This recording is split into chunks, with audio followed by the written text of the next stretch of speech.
Adhyaya 7, Shloka 14, 1-4. Daivi ह्येषा गुणमयी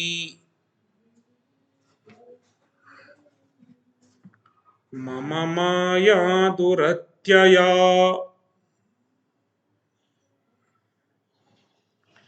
मामेव ये प्रपद्यन्ते मायामेतां तरन्ति ते.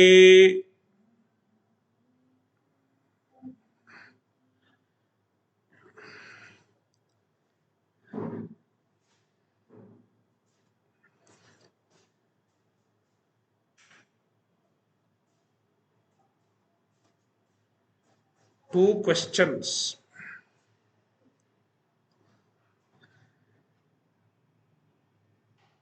When we introduce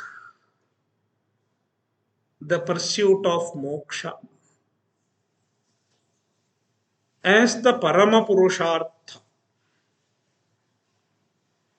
moksha is the Parama Purushartha,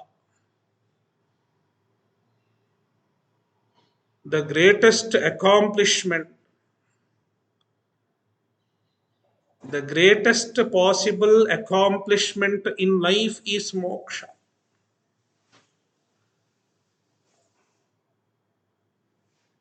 If it is the greatest accomplishment, then why majority of the people do not seek moksha?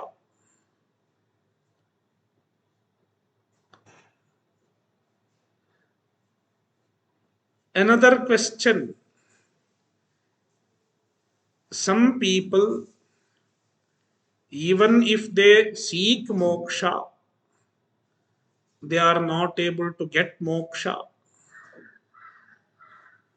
Why is it so? Krishna is giving the answer to these two questions in the first half of this shloka. There is something called Maya.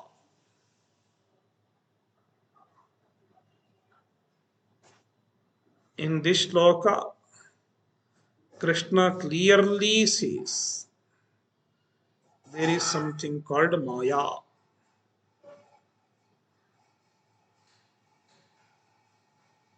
And this Maya keeps people captive, keeps people engaged, keeps people away from moksha.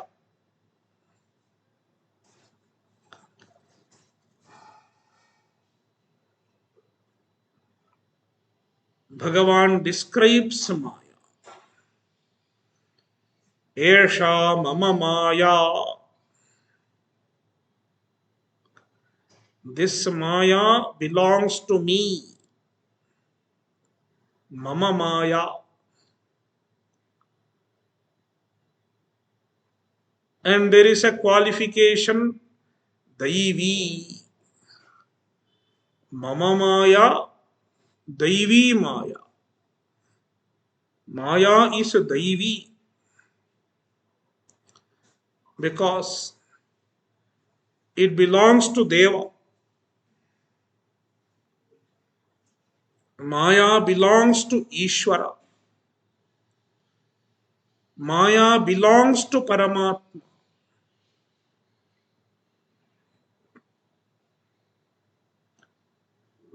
Indicating that Maya is not independent. Maya does not have intrinsic existence.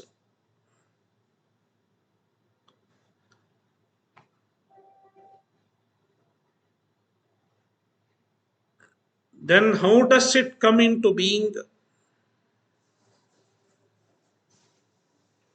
The Maya gains its presence on account of the existence of Paramatma.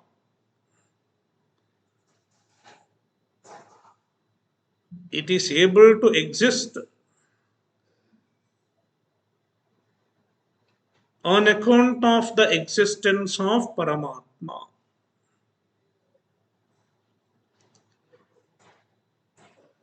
To understand this, we can take the example of rope and snake. The snake superimposed on the rope, it does not have existence of its own. It is visible because of the existence of the rope.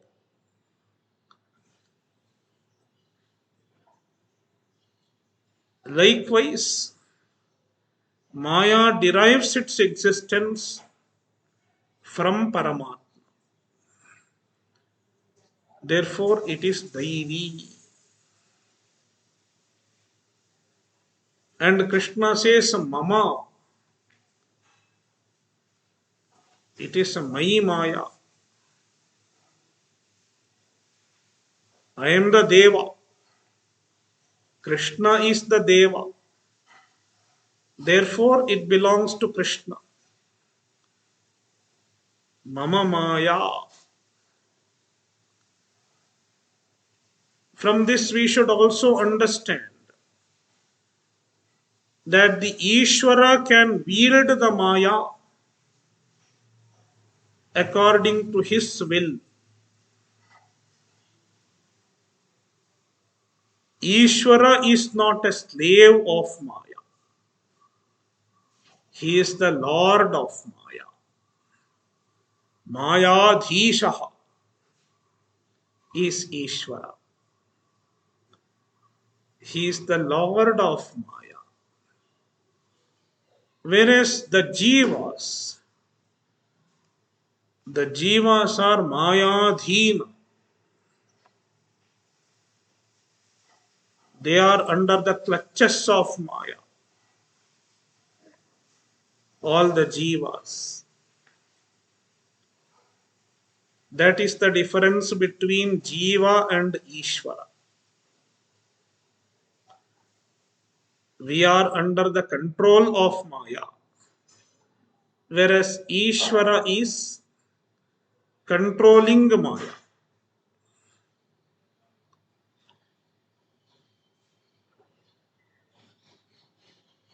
One more description of Maya, Gunamayi. It consists of three gunas: Sattva, Rajas, and Tamas. Maya is a mixture of three gunas. Since Maya is a mixture of three gunas, everything in the universe also consists of three gunas. Because the whole universe comes from Maya. It is a projection from Maya.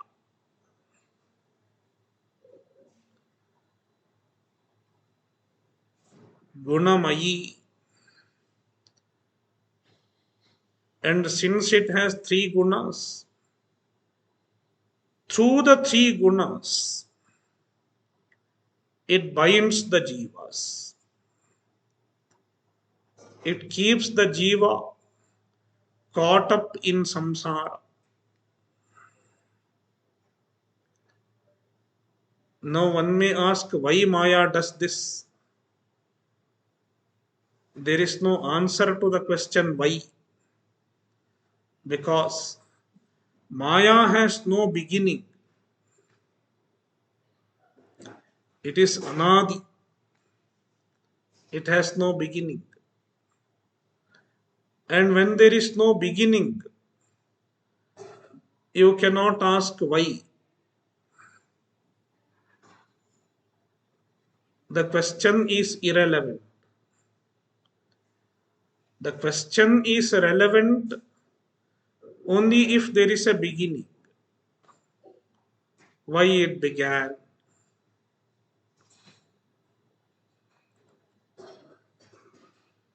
I get this question very often. Why everything began?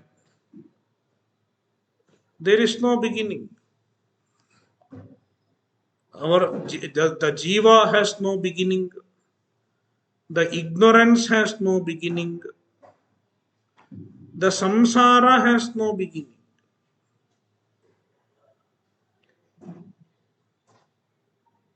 We were always there, and from beginningless time we have been jivas. We have been ignorant. Then what about Srishti? Vedanta talks about Srishti.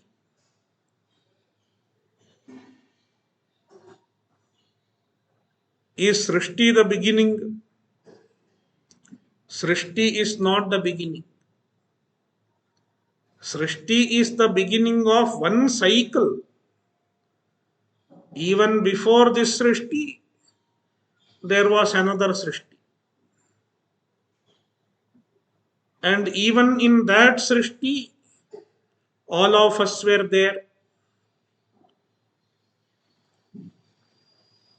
in some body.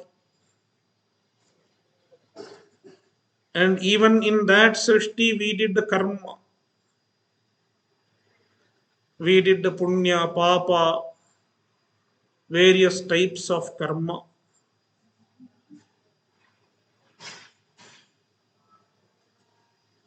And then at one point of time, there was a pralaya. The whole universe was wound up for a while. And then a similar universe is projected.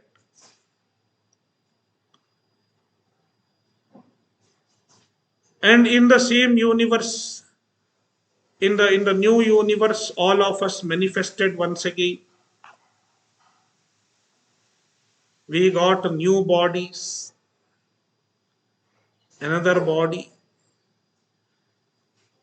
and we are experiencing the karma phala. We have carried forward the karma, what we have done in the previous srishti.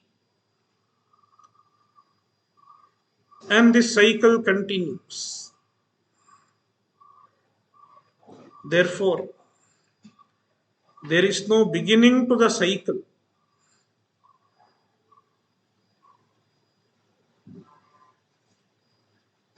It has been there forever.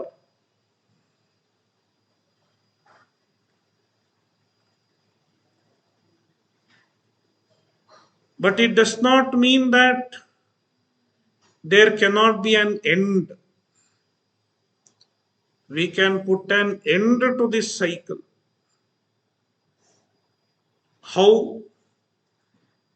We have to get rid of Maya.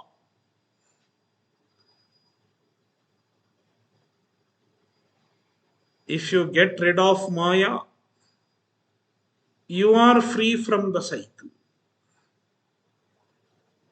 You are free from the cycle of birth and rebirth.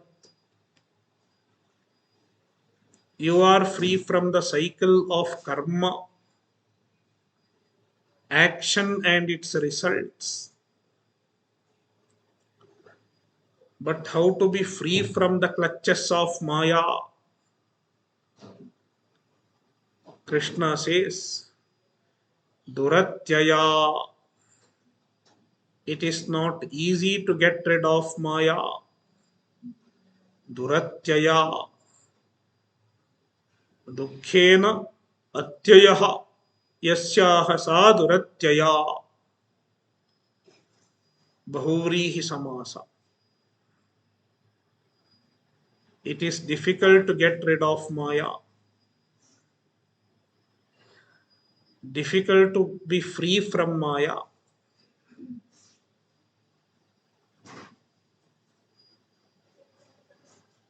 Even if we think that we are smart enough to get rid of Maya,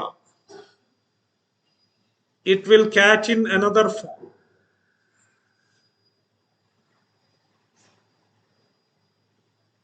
It is the nature of Maya.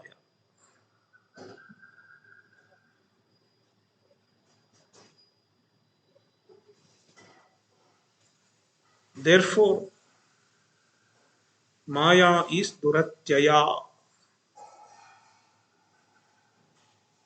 Then how to be free? Is there a way? Bhagavan says there is one way. Mame vaye prapadyante Maya metantarantite ye mam eva prapadyante. The people who take refuge at me alone, who take refuge at Paramatma alone, Mam Eva. There is an Evakar.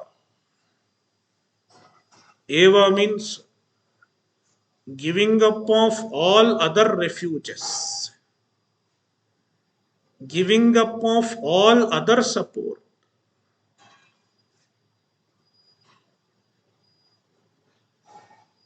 and taking refuge at Paramatma alone, taking refuge at Ishvara alone. It is the absolute surrender, absolute devotion, and absolute surrender.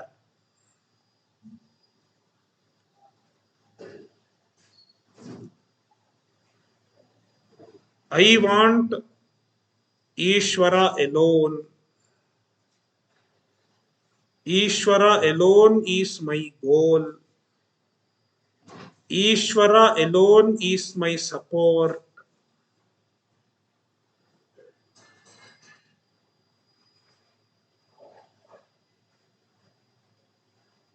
When this happens, it is total Sharanagati.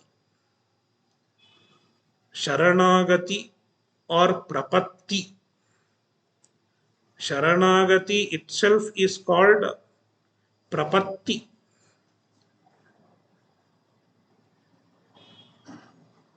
Taking refuge at Ishvara completely.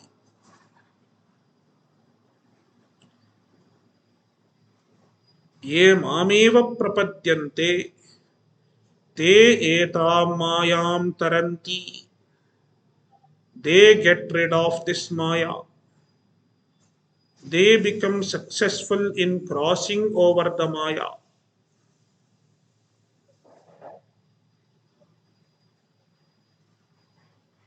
There is no other way.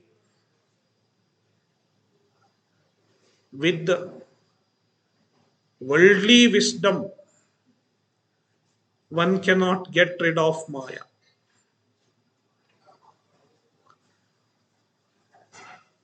Often we find the people being worldly wise.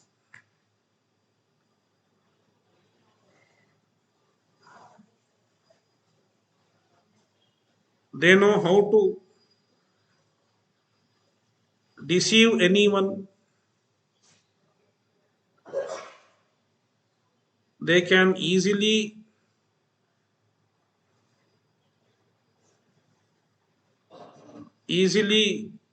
deceive the income tax officers, the government, their customers, and so many people. People are smart enough.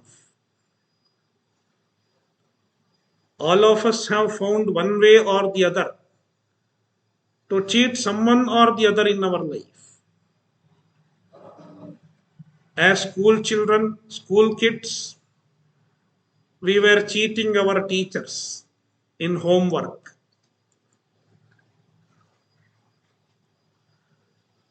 So, being worldly wise is not a difficult thing at all. But being worldly wise, one can get caught up in Maya even further.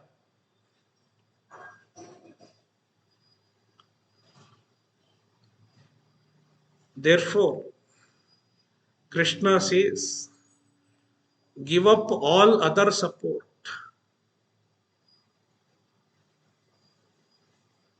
Do not hold on to anything emotionally.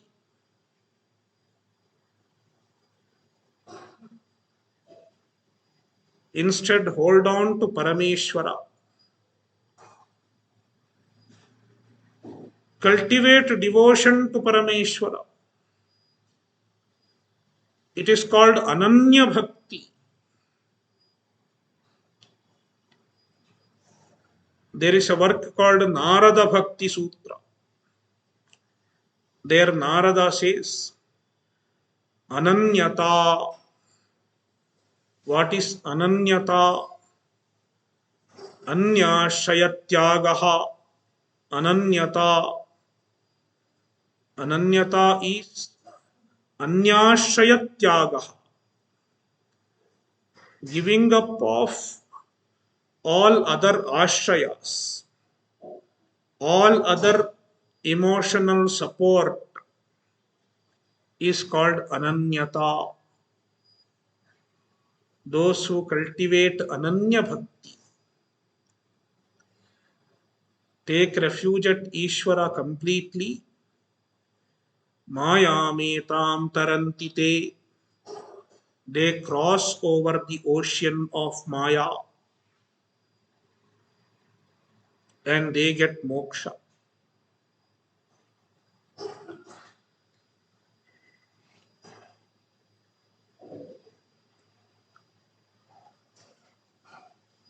Shloka 16. Chaturvidha bhajante. Oh, sorry. Shloka 15. 1-5. Namam dushkritino mudhaha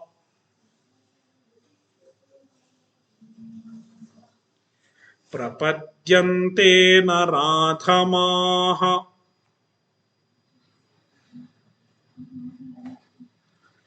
mayaya pahrita jnanaha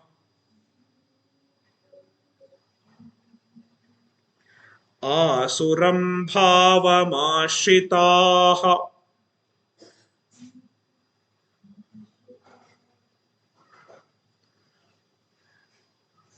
Now, Bhagavan distinguishes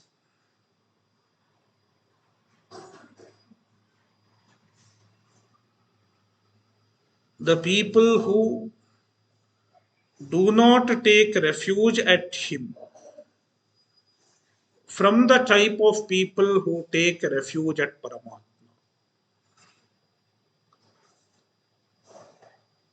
The bhaktas, those who take refuge at Paramatma, are bhaktas.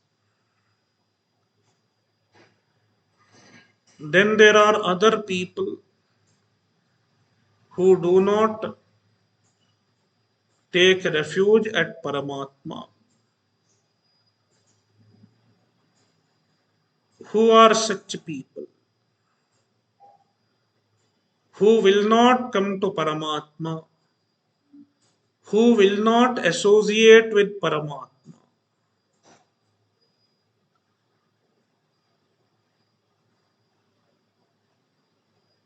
See the verse. Dushkritinaha. They are Dushkritinaha. They do Dushkarma.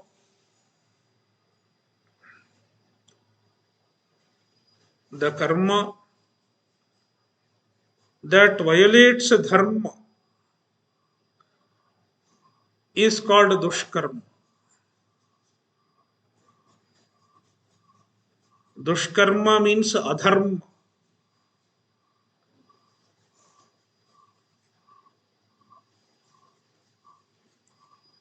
all the evil deeds.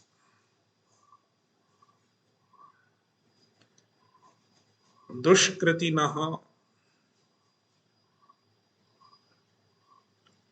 Why people do dushkarma? Mudhaha. They are mudhaha, deluded. They have delusion. Adharmam dharmamiti amanyate tamasavrata. Because of delusion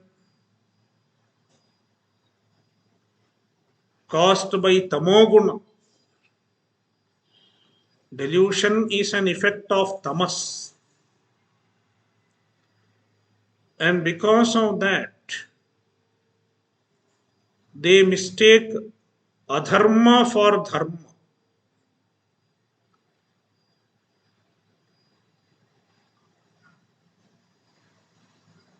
They think adharma is dharma. It is right to do adharma. They think so. Therefore, mudhaha. Being mudhaha, they are dushkritinaha.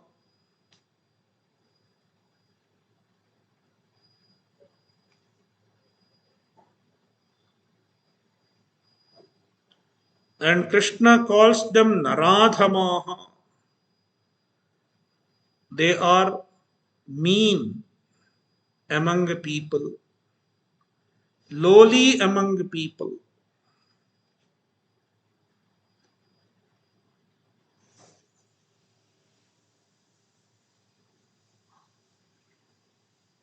Further description, mayaya pahrita jnanaha. Their jnana, their viveka, the ability to discriminate between the right and wrong.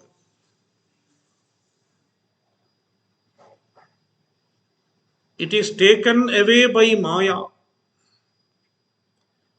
The Maya has blocked their viveka, their ability to understand the right and wrong. That is why they are mudhaha.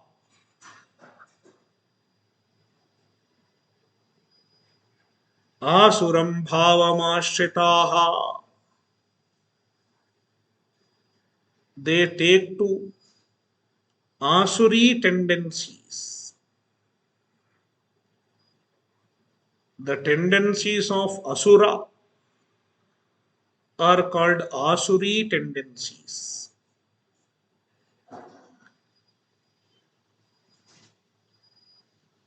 All the evil tendencies like himsa,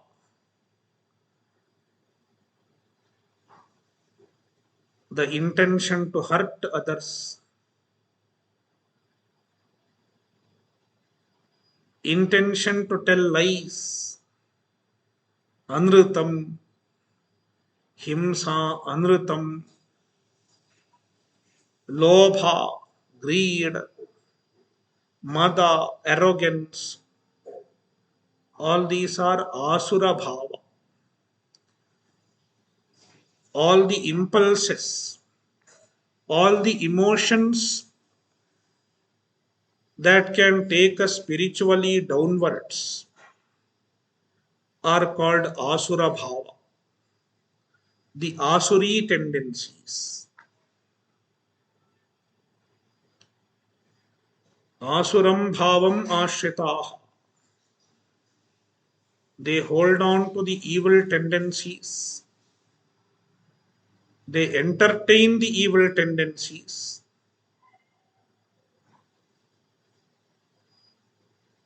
Krishna uses the word ashrita. They hold on to them. Even in a bhakta's mind, sometimes asura bhava may come. Sometimes he may also get angry. He may also have a desire. But a bhakta does not entertain them. He recognizes the asura bhava in himself and then he tries to get rid of it. My mind is thinking so. My mind is feeling so now. It is not right to think so. Let me get rid of such feeling. Let me get rid of such emotion. And then he prays to Bhagavan, O Lord, make me free from such asuri tendency. When he chants Bhagavan's name, in due course of time, he becomes free from the asuri tendencies. But it is not so with this mudha. He entertains the asuri tendencies because he doesn't find anything wrong in it.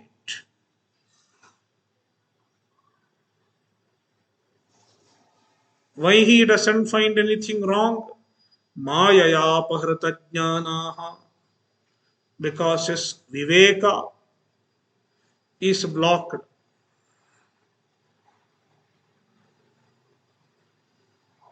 His viveka is captured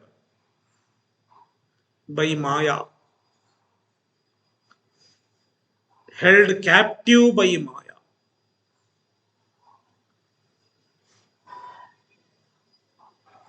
And Bhagavan says, such people,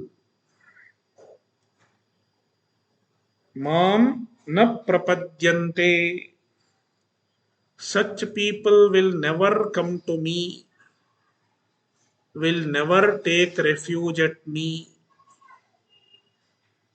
They will never think about Ishvara. They will never think about Paramatma. Because such people will not even get Shraddha. Even Shraddha, there is Ishvara, is also difficult.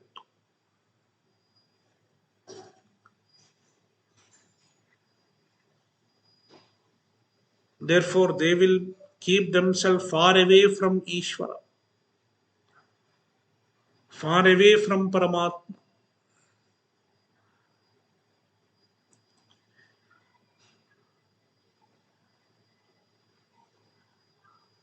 In Shloka 16, Krishna explains the other type of people, the bhakta, the devotees, who take refuge at Paramatma.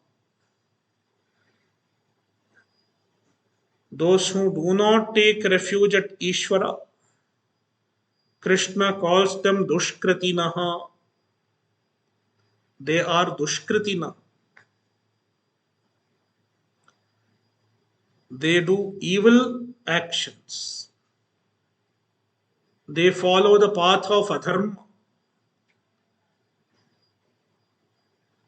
As long as one is away from Ishvara,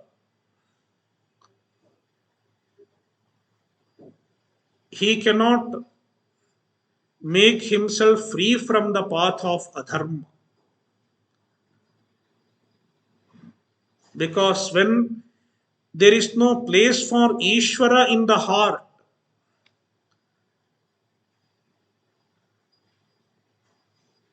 one cannot get rid of the evil tendencies.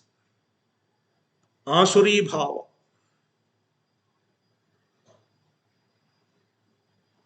दुस्सन्त्यजा खलु भवद्विमुखैरसूया. In Narayaniyam, Narayana Bhattadiri says, those who are away from Bhagavan, They cannot get rid of asuya, means they cannot get rid of the evil tendencies. Therefore, they will be dushkritina. Somehow they will be impelled to take to the wrong path. Therefore, to be in the path of righteousness, it is important to relate to Ishvara.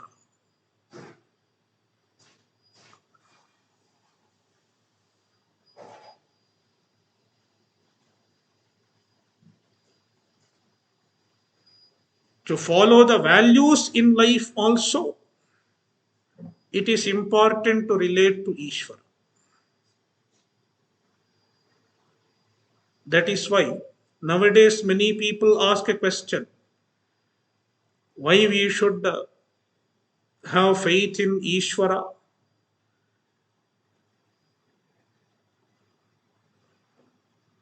Let us be just good people. I will be just a good person. That is enough. Why I should relate to Ishvara? This is the answer.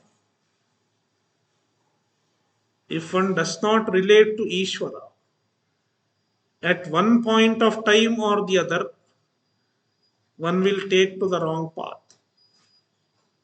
One will take to the path of adharma.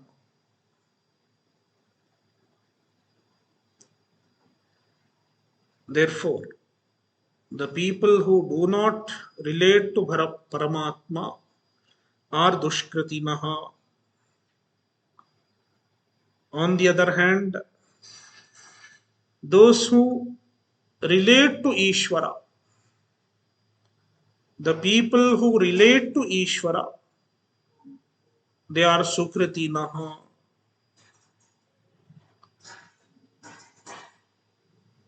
They will follow the path of dharma. They follow the path of dharma.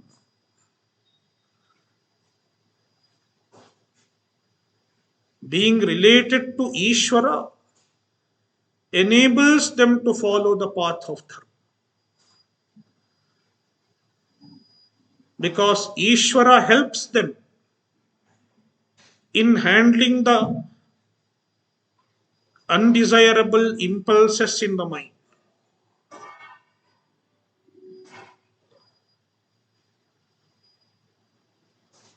When the Ishvara has a place in the heart, all the evil tendencies are kept at check. They cannot raise their hood.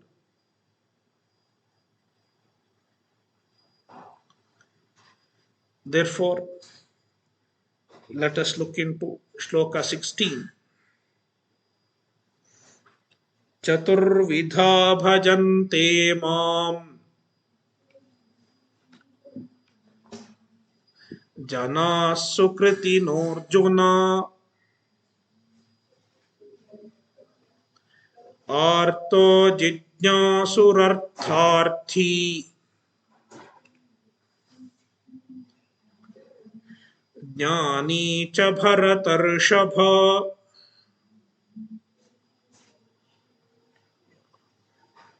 हे अर्जुन, सुकृतिनः मां भजन्ते. The sukritinah,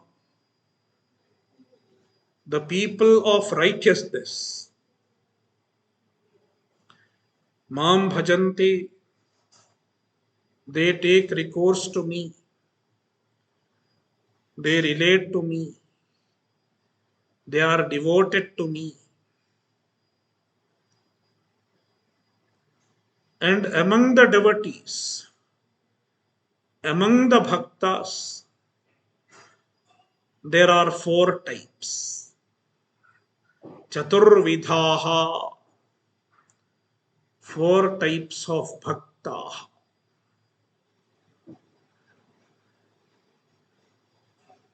Artaha, Jijnasuhu, Artharthi, and Jnani. These are the four types of bhakta. The people who relate to Paramatma, they also vary. Why they relate to Ishvara? Why they go to Ishvara? First of all, Artha. Because of some suffering, because of an arti, because of some problem in life, one may start relating to Ishvara. Until that point, he may not have come to Ishvara. But when there is a suffering in life and he has tried all other possible solutions in life, he has found that there is no other way. And then somebody told him, pray to Ishvara, do this puja, go to this temple, your problem will be solved. Then he starts becoming a devotee, starts connecting to God. For many people, this is how bhakti begins. It is a starting point for many people. They relate to Ishvara as a way to get rid of their suffering.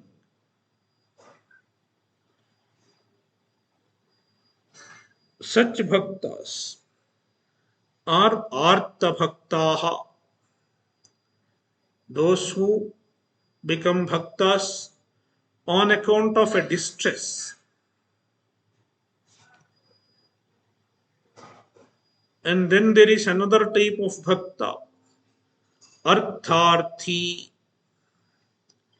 After artha, I will take artharthi. They want artha, they want money. Artha means money, wealth.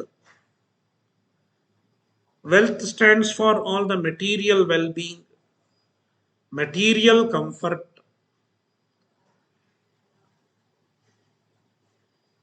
I want to lead a happy life. I should have enough money. And my children should be happy.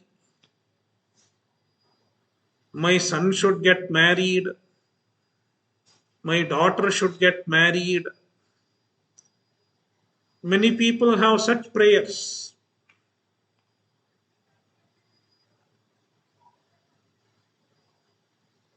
I should get visa. There is a visa Balaji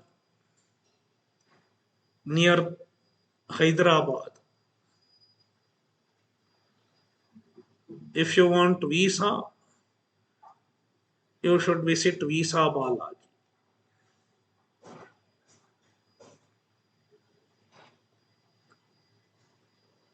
So, Artharthi, they are seekers of material well being.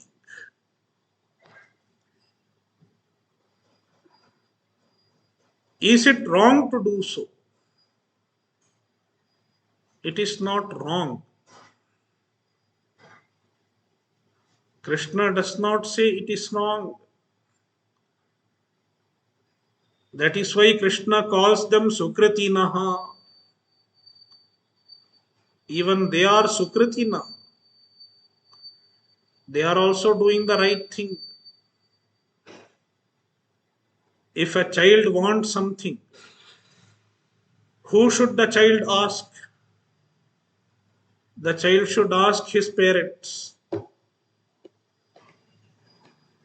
not any other people on the street. If the child wants ice cream, the child should ask his parents. If the child wants chocolate, he should ask his parents. Likewise, if a bhakta asks for material well being from Ishvara, there is nothing wrong in it. Pray for wealth, pray for children. In fact, the Shastra gives many such karmas, so many forms of pujas, so many forms of rituals for material well being, for getting money, for getting children, and so on and so on. But instead of asking for just the material well being, one can seek something greater. Bhagavan can give much more than the material well being. Therefore, do not stop at that.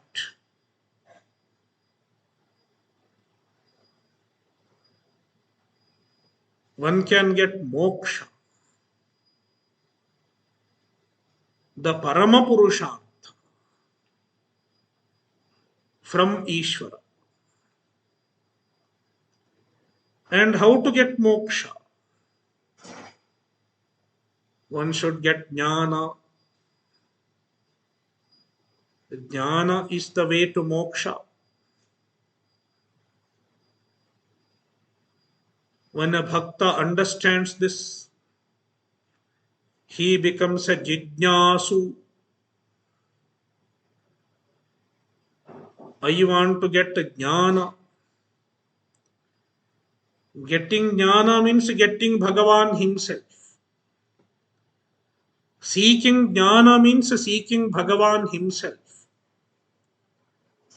There is no difference between seeking jnana and seeking Paramatma. Because when you get jnana, you have attained Paramatma.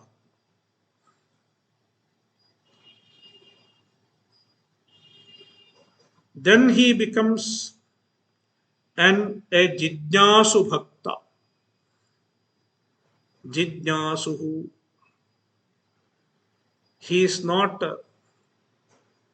relating to Bhagavan for any material well being. He is not relating to Bhagavan to solve his problems. Instead, he wants to attain Paramatma. This is even higher type of bhakti, even greater type of bhakti, a jijnasus bhakti. In due course of time, the jijnasu becomes a jnani.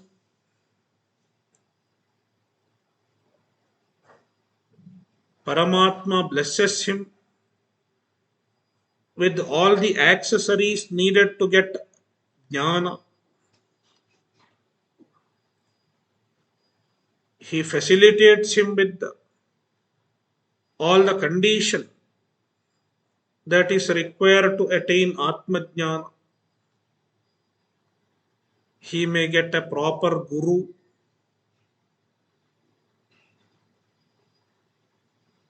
He may be able to do Shravana properly, Manana, Nididhyasana. To do all these things, one requires Ishvara's grace.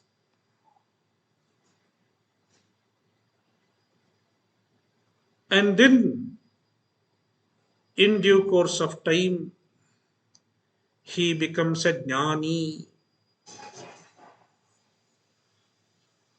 Jnani cha Bharatarshabha. So, jnani is another bhakta. The greatest bhakta is a jnani because jnani is fully aware of the Paramatma. For him, there is nothing other than Paramatma.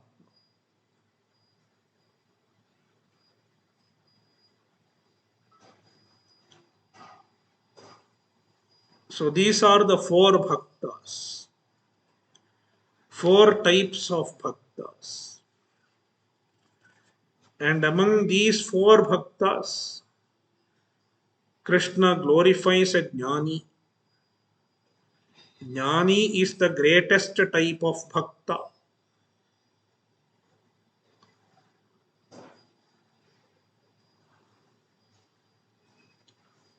Shloka 17, 1-7.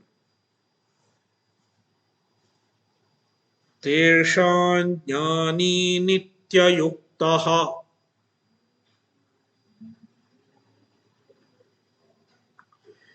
एकभक्तिर्विशिष्यते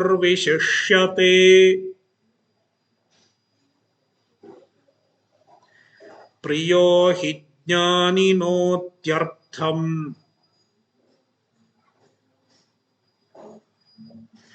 अहं स च मम प्रियः.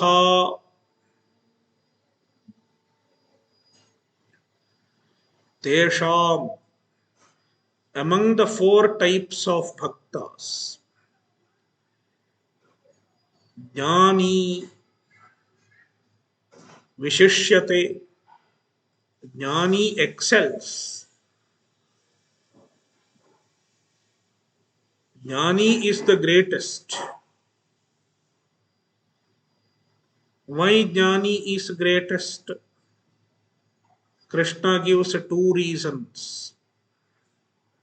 Nityayuktaha ekabhaktihi. One reason is Nityayuktaha. A jnani is constantly focused.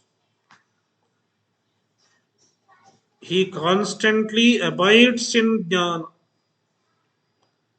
He is constantly connected to Ishvara through jnana.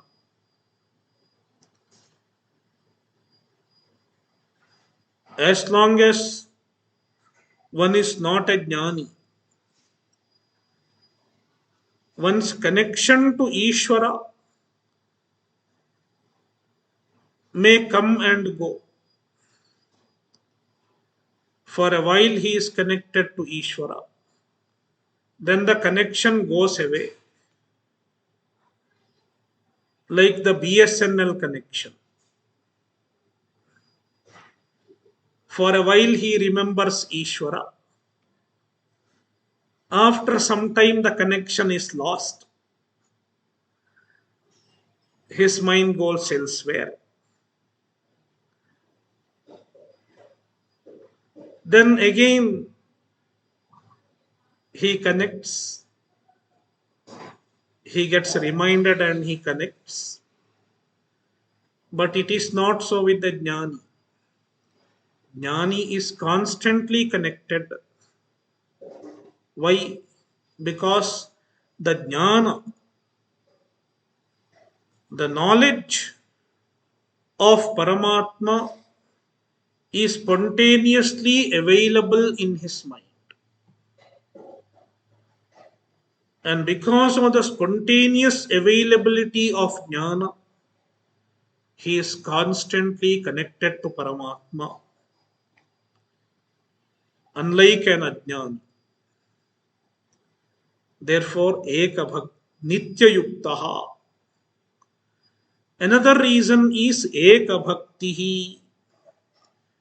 This is another very interesting word. Ekabhaktihi. Ekasmin bhaktihi yasya saha ekabhakti.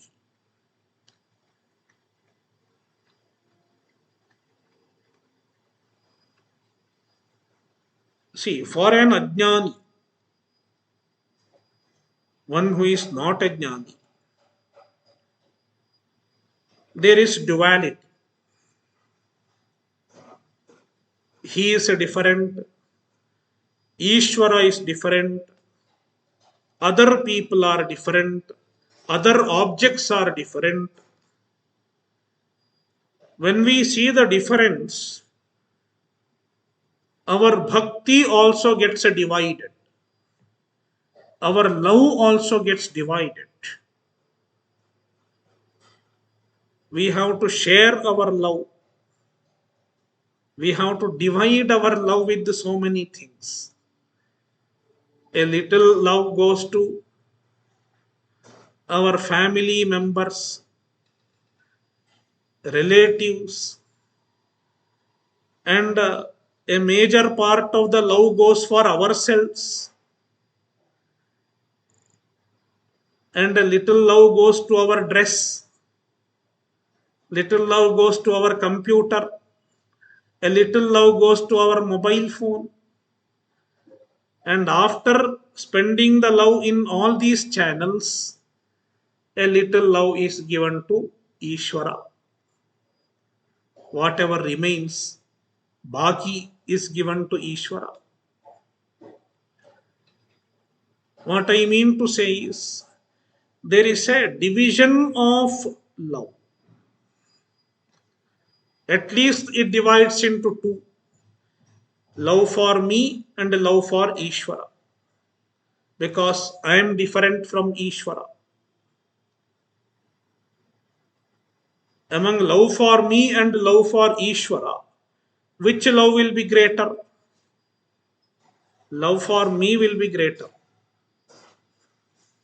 I may be the greatest bhakta, but as long as I am an ajnani, love for myself will be greater than my love for Ishvara. Because Brihadaranyaka says, Atmanastu kamaya sarvam priyam bhavati. Everything becomes dear for oneself only. Therefore, as long as I see the difference between me and Ishvara, my love for Ishvara will not be absolute. My love for Paramatma cannot be absolute. But for a jnani, when you have jnana, there is nothing other than Paramatma. For you, there is only one reality, that is Paramatma. And you are also not different from Paramatma. Therefore, all love, all devotion is channelized towards only one object. It is called Eka Bhakti, only one object of devotion, only one object of love.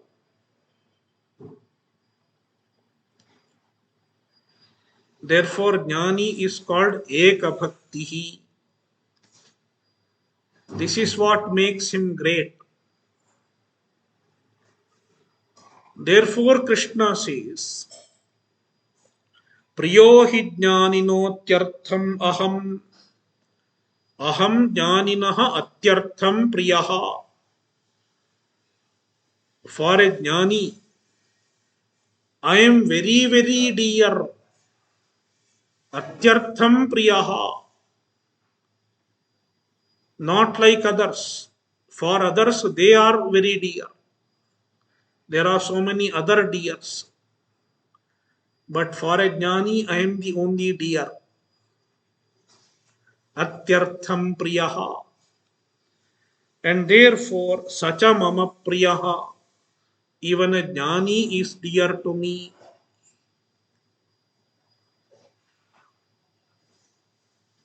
Thus, a jnani bhakta is glorified.